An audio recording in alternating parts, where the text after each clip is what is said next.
Hello दोस्तों, आप सभी का स्वागत है आपके अपने YouTube चैनल सतलोक एकेडमी पर। दोस्तों, मैं हूं सुदीप सर और आज हम आप लोग के लिए मैथ में लेकर आए हैं स्क्वायर रूट यानी वर्गमूल। दोस्तों, बहुत ही अच्छा टॉपिक है स्क्वायर रूट वर्गमूल। हम लोग सबसे पहले इसमें जानेंगे वर्ग और वर्गमूल में अंतर क्या होता है। बहुत लोग कहते हैं कि वर्ग क्या होता है, वर्गमूल क्या होता है। सबसे पहले हम दोस्तों आप लोग को समझाएंगे वर्ग और वर्गमूल में क्या फर्क होता है। तो आइए हम सबसे पहले देखते हैं इसमें वर्ग और वर्गमूल। वर्ग और वर्गमूल, वर्ग क्या होता है और वर्गमूल क्या होता है, इस दोनों के बारे में हम समझाते हैं। जैसे में अगर दोस्तों अगर हम 16 ले ले, 16 का स्क्वायर, 16 का स्क्वायर मतलब 16 का वर्ग है। तो 16 का वर्ग कितना होता है? 256। समझ गए। अगर हम वर्गमूल की बात करें तो इसी 16 को इस तरह से लिखते हैं रूट में। तो ये 16 का वर्गमूल निकालना है। तो 16 का वर्गमूल कितना होता है दोस्तों? 4। समझ में आया? देखिए तो सबसे पहले हम वर्ग और वर्गमूल के बारे में जान गए कि वर्ग क्या होता है, वर्गमूल क्या होता है। तो 16 का अगर आपको 16 का वर्ग कहे तो 16 का स्क्वायर यानी 16 गुणे 16 तो कितना हो गया? 256। अगर आपको 16 का वर्गमूल कहे यानी रूट में वर्गमूल होता है तो उसका वर्गमूल कितना होगा? 4 होगा। ठीक है दोस्तों, हम अब आगे बढ़ते हैं दोस्तों। आप जानते होंगे कि किसी भी संख्या का वर्ग करने पर यानी स्क्वायर करने पर उसके अंत में 2, 3, 7, 8 या सिंगल जीरो कभी नहीं होता है। ठीक है दोस्तों, किसी भी संख्या का वर्ग करने पर यानी स्क्वायर करने पर उसके अंत में 2, 3, 7, 8 और सिंगल जीरो कभी नहीं होता है। या आप ये भी कह सकते हैं दोस्तों कि यदि कोई भी पूर्ण वर्ग संख्या हो और उसके अंत में 2, 3, 7, 8 या सिंगल जीरो नहीं होगा, अर्थात होने की संभावना ही नहीं है। ठीक है दोस्तों, तो आइए हम इसको आगे हम देखते हैं। देखिए तो दोस्तों किसी भी संख्या का वर्ग यानी स्क्वायर करने, किसी भी संख्या का वर्ग यानी स्क्वायर करने पर उसके अंत में, उस संख्या के अंत में 2, 3, 7, 8 या सिंगल जीरो कभी नहीं होगा। ठीक है दोस्तों, या कभी नहीं होगा। देखेंगे किसी भी संख्या का वर्ग यानी स्क्वायर करने पर उसके अंत में 2, 3, 7, 8 या सिंगल जीरो कभी नहीं होगा। या इसको ऐसे भी कह सकते हैं, उसके अंत में सिंगल जीरो यानी 2, 3, 7, 8 या सिंगल जीरो कभी नहीं आता है। ठीक है। अब देखेंगे दोस्तों, ये भी आप कह सकते हैं इसको कि यदि कोई पूर्ण वर्ग संख्या हो और उसके अंत में 2, 3, 7, 8 या सिंगल जीरो नहीं हो सकता। ठीक है दोस्तों, याद ये भी रखने वाली पॉइंट है दोस्तों कि पूर्ण वर्ग संख्या जो किसी का वर्ग हो उसके अंत में 2, 3, 7, 8 या सिंगल जीरो कभी नहीं हो सकता। जैसे में हम देख सकते हैं दोस्तों जैसे में हम कह सकते हैं, जैसे यहाँ एक एग्जाम्पल लेके अगर देखेंगे दोस्तों, तो अगर हम 4 लेते हैं तो 4 का स्क्वायर कितना होता है? 16 होता है। 4 का स्क्वायर 16 होता है। इसके देखिए तो इस 4 क्या है? पूर्ण वर्ग संख्या है, और इसके वर्ग करने पर जो संख्या आती है उसका अंत वाला जो संख्या है वो 2, 3, 7, 8 या सिंगल जीरो कभी नहीं हो सकता पूर्ण वर्ग के लिए। और 4 पूर्ण वर्ग संख्या है ना, तो देखिए तो यहाँ 2, 3, 7, 8 या सिंगल जीरो कभी नहीं हो सकता है। तो देखिए तो दोस्तों 4 का स्क्वायर 4 क्या है? पूर्ण वर्ग है, और इसका वर्ग पूर्ण वर्ग का स्क्वायर करेंगे तो क्या होगा? 4 का 16 आएगा, और 16 जो आएगा अंत में जो संख्या आएगा वो 2, 3, 7, 8 या सिंगल जीरो नहीं है ना, तो ये सही है। अगर हम दोस्तों एक ले लेते हैं 10 का वर्ग, देखिए तो अगर 10 का वर्ग लेते हैं तो 10 का वर्ग कितना होगा? 100 होगा ना।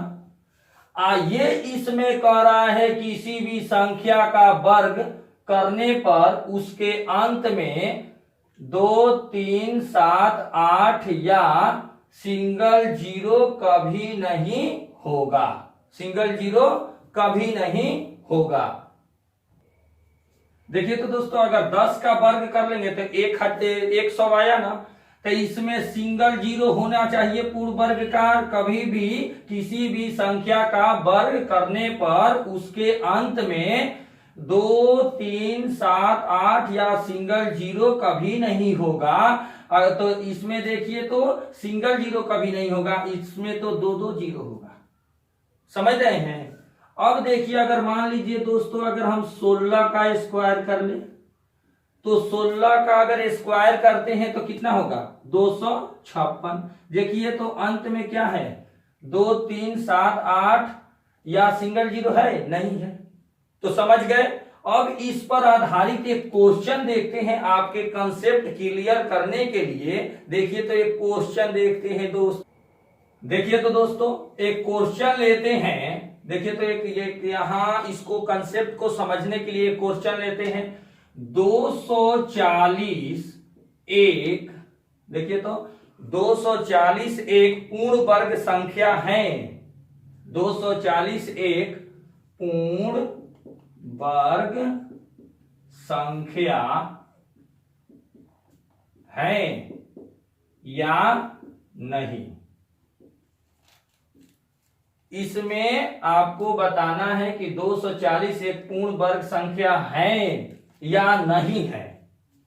ठीक है या नहीं है। तो आप क्या कह सकते हैं इसको?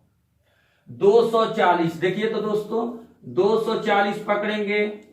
हम जानते हैं किसी भी संख्या का वर्ग करने पर उसके अंत में 2, 3, 7, 8 या सिंगल जीरो कभी नहीं हो सकता। देखिए तो यहां दोस्तों ये 240 है।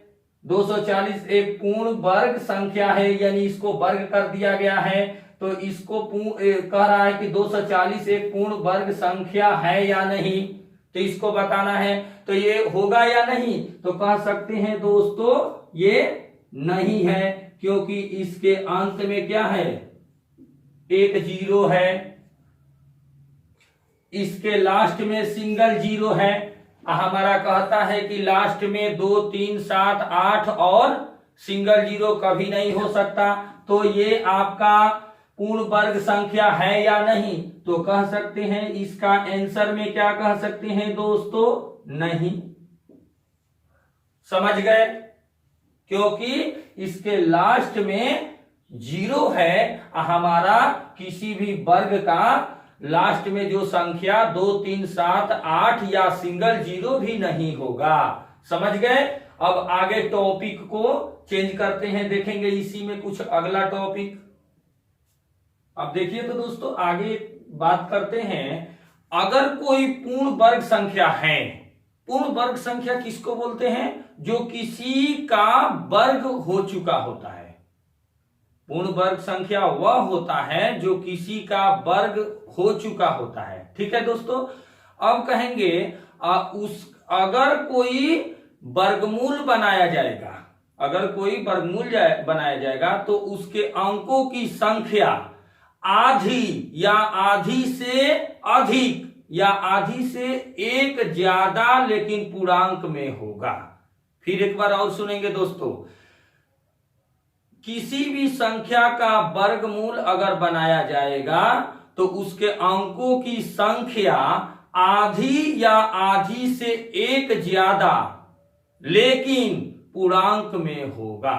ठीक है, जैसे में हम समझेंगे दोस्तों, जैसे में अगर इसको एक अगर एग्जाम्पल में अगर इसको समझा जाए, एग्जाम्पल में अगर लिया जाए तो अगर लेते हैं एग्जाम्पल में एक लेते हैं √16, तो जितने ये अंक है, कितने अंक है, ये 2 अंक है, तो इस 2 अंक का आधा 1 होगा ना, तो इसका वर्गमूल जब भी आएगा तो इसका क्या होगा, 1 अंक में आएगा। समझ गए? एक बार और सुनेंगे, किसी भी संख्या का वर्गमूल बनाया जाएगा तो उसके अंकों का संख्या आधी या आधी से 1 ज्यादा होगा, लेकिन ध्यान रखना वो संख्या पूर्णांक में होगा। ठीक है, तो देखिए, तो ये 2 अंक है, इसमें 16 2 अंक है, तो 2 की आधी क्या होगी, 1। अगर इसका अगर वर्गमूल बनाया जाए तो 4 होगा ना, एक संख्या में आया। समझ गए? अगर हम दूसरा अगर देख ले दोस्तों, रूट अगर ले ले 625, तो 625 में यहां पर हमारा 2 अंक था, तो 2 का आधा 1 होता है ना, तो 1 अंक में इसका आंसर आया। देखिए, तो वर्गमूल आया इसका। अगर हम 625 का वर्गमूल बनाए, देखिए तो दोस्तों 625 का अगर हम वर्गमूल बनाए तो इसके अंक की संख्या कितनी है, 3 है। अंक की संख्या इसमें कितनी है, 3 है, और 3 की आधी अगर भाग दे दी जाती है तो कितनी होगी, दोनों में अगर भाग देते हैं, देखिए तो दोस्तों अगर हम 3 संख्या है और 3 में 2 से अगर भाग देते हैं तो ये क्या हो जाएगा, 1.5 होगा। तो ये 1.5 ये भी कह रहा है, ध्यान रखना, अगर उसका किसी भी संख्या का वर्गमूल बनाया जाएगा तो अंकों का संख्या जो होगा उसके आधी या आधी से 1 ज्यादा लेकिन पूर्णांक में होगा, याद रखना। तो ये पूर्णांक में है नहीं, इसका पूर्णांक क्या होगा, 2 होगा ना, 2 होगा। तो इसका आप वर्गमूल 625 का करेंगे, क्या होगा, 25 होगा। समझ रहे हैं? देखिए, तो अब इसी प्रकार अगर हम अगला देख ले दोस्तों, अगला ये कटा दिया गया है दोनों को, अगर हम अगला देख लेते हैं 3 नंबर, अगर देखे रूट कितना है, 1024 ले ले। अगर 1024 ले लेते हैं दोस्तों तो इसमें अंकों की संख्या 1 2 3 4 है, तो अंकों की संख्या की आधी कितनी होगी, 2 होगी, और वो पूर्णांक में होनी चाहिए, तो 2 होगी, तो इसका वर्गमूल कितना होता है, 32 होता है ना। अंकों की संख्या 2 अंक में आया है ना। अगर इसको अगर इसका कैलकुलेट टाइप का करेंगे तो 1 2 3 4 4 हो गया अंकों की संख्या, इसकी आधी कितनी हो गई, 2 होगी ना, 2 अंक में इसका आया कि नहीं। समझ रहे हैं दोस्तों? अगर हम इस पर अगर एक क्वेश्चन को अगर डिस्कस किया जाए तो देखेंगे दोस्तों, अगर हम क्वेश्चन एक डिस्कस करें, 5 अंक की संख्या का वर्गमूल क्या होगा, अगर कह दे 5 अंक की संख्या का वर्गमूल क्या होगा। 5 अंक की संख्या का वर्गमूल अगर दोस्तों निकालने के लिए दिया जाए तो आप क्या करेंगे, अंक गिन के बता दिया, कई गो अंक है, 5 है, तो अंक 5 अंकों की संख्या का आधा हो गया, इसको कटा देंगे, कितना होगा, 2.5 होगा, आधा होगा, और संख्या का आधा और वो पूर्णांक में होगा, ये पूर्णांक में है नहीं है, तो इसका पूर्णांक कितना हो जाएगा, 3 हो जाएगा ना। पूर्णांक में लेंगे तो ये क्या हो जाएगा, 3 हो जाएगा। समझ रहे हैं, तो आपका आंसर क्या हो जाएगा, 3 हो जाएगा। समझ गए दोस्तों। अब इसके आगे देखते हैं। अब देखिए तो दोस्तों आगे देखते हैं। दोस्तों ये ध्यान रखेंगे, जब भी कोई भी पूर्ण वर्ग संख्या होगा और उसका गुणनखंड के रूप में उसको अगर तोड़ना होगा तो प्रत्येक वर्ग या उसका हमेशा क्या होगा, पेयर में होगा, यानी जोड़ा में हमेशा आता है। यही हमेशा याद रखेंगे। जैसे दोस्तों अगर हम ले लेते हैं एक, जैसे मान लीजिए अगर 36 ले ले, देखिए तो 36 है, 36 है तो ये 36 का वर्ग कितना होता है, ये किसका वर्ग है, 6 का स्क्वायर है ना 36। समझ रहे हैं, 36 और 36 आपका क्या है, पूर्ण वर्ग संख्या है।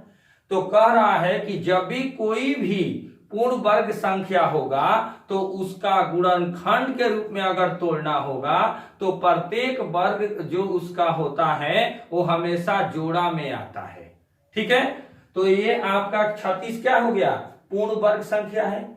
अगर इसका हम प्राइम फैक्टर तोड़ेंगे, इसका वर्गमूल निकालेंगे, तो ये देखिए तो दोस्तों 36 हो गया, तो 2 से होगा 18 दूनी 36, 2 9 18, 3 त्रिका 9।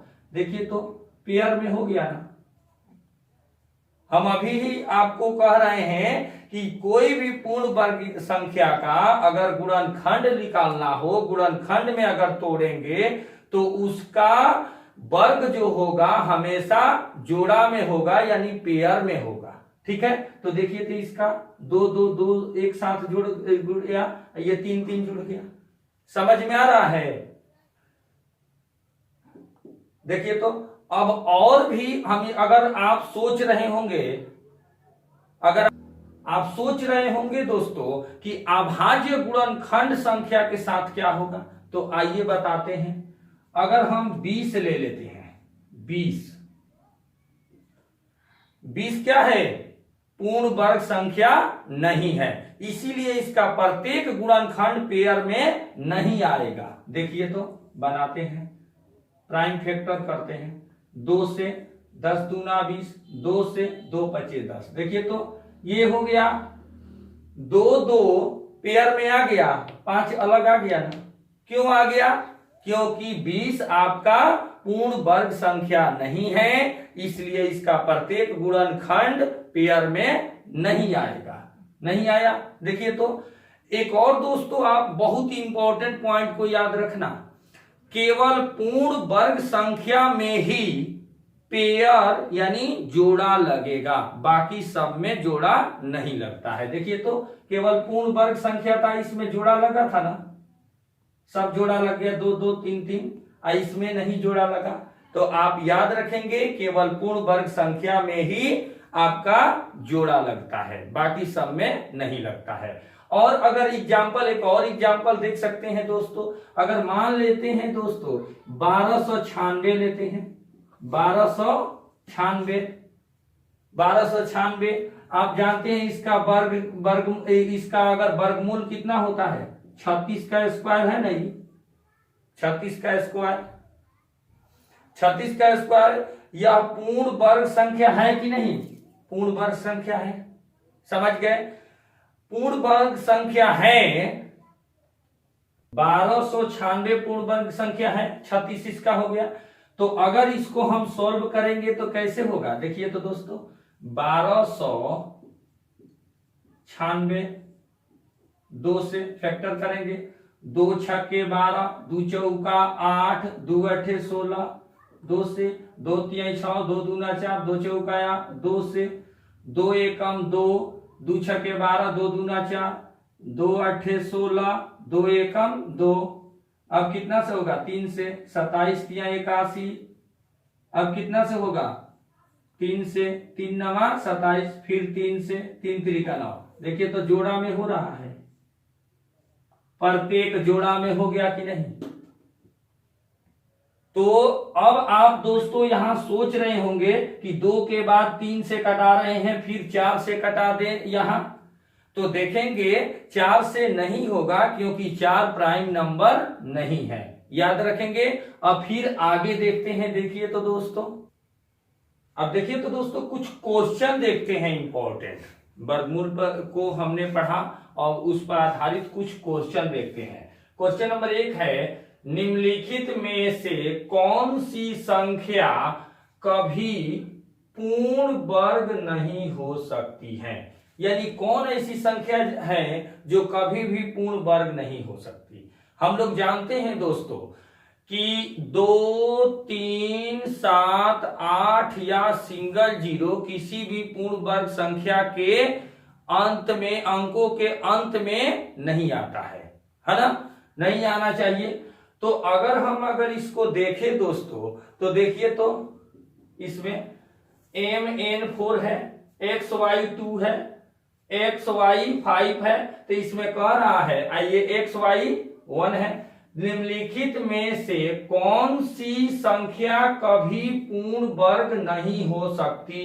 यानी जिसके अंकों के अंत में अगर 2 रहे, 3 रहे, 7 रहे, 8 रहे या सिंगल जीरो हो तो वो पूर्ण वर्ग नहीं हो सकती। तो इसमें देखिए तो कि इसमें है ना बी में, तो ये आपका आंसर होगा बी नंबर। कौन सा होगा यहाँ आंसर?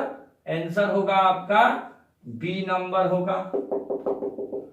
आपका आंसर होगा दोस्तों बी नंबर, बी नंबर। ठीक है, अब हम आगे देखते हैं दोस्तों। Question number 2, 23